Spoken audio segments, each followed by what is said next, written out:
Hello Ma'am Shuko, this is a day in my life as a young mom student, content creator at the age of 17. Wednesday nga pala ngayon at ito nga ang ganap ko ngayong araw. Mga alas 12 nga pala dyan ang tanghali kanina at ayan na nga half day pala kami. Pumunta nga lang pala kami doon sa bahay nila Jairel. Hinintay lang namin siya na magpalit. Pero tignan nyo Ma'am Shuko, pambaba niya lang pala ang pinalitan niya. After niya nga din pala nagpalit, ayan na nga pumunta na nga din pala kami dito sa bahay nila John Ray. Same na tapyan nga lang pala silang dalawa kaya yan nilakad lang namin papunta sa bahay nila John Ray. Doon nakapagpalit na pala si John Ray dyan na nga malis na nga din pala kami sa bahay nila. Pupunta nga lang pala kami doon sa sentro. O diba hinintay ko pa talaga sila magpalit. Yan pala mga part Ma'am Shuko, naghihintay na nga din pala kami ng tricy hanggang meron ng tricy dyan. Ang gagawin pala namin dyan sa sentro ay magpapaprint nga pala si Jai dyan ng picture niya at ako naman ay bibili ng pintura. Yung pintura nga pala ay para sa research namin which is yung prototype. May prototype ka kami sa research namin dahil nga experimental yung research namin at hindi social. Eto na nga din pala yung binili kong pintura. Dito nga lang pala ako bumili sa Martin Dumlao dito sa sentro. After pala namin bumili ng pintura dyan ay dumiretso nga din pala kami dito sa Boys Pansiteria. Nakaramdam na din kasi kami ng gutom dyan. Paano ba naman kasi ay alauna na dyan. Naglomi nga lang din pala kami dito dahil nga kulang yung pera namin. Share ko nga din pala yung 60 na nga pala nilang lomi ay naging 70 na at yung 70 nila dati ay naging 80 na rin.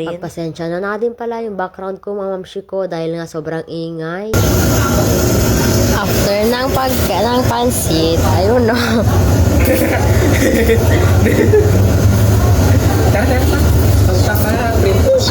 Sinong relate doon Ma'am Shuko, yung nag-iuwi ng tissue galing sa pansiteria. Iniwan ko na nga din pala si John Ray at saka si Jai doon sa sentro at ako naman ay nauna nang umuwi. Fast forward Ma'am Shuko, nakauwi na nga din pala ako dyan.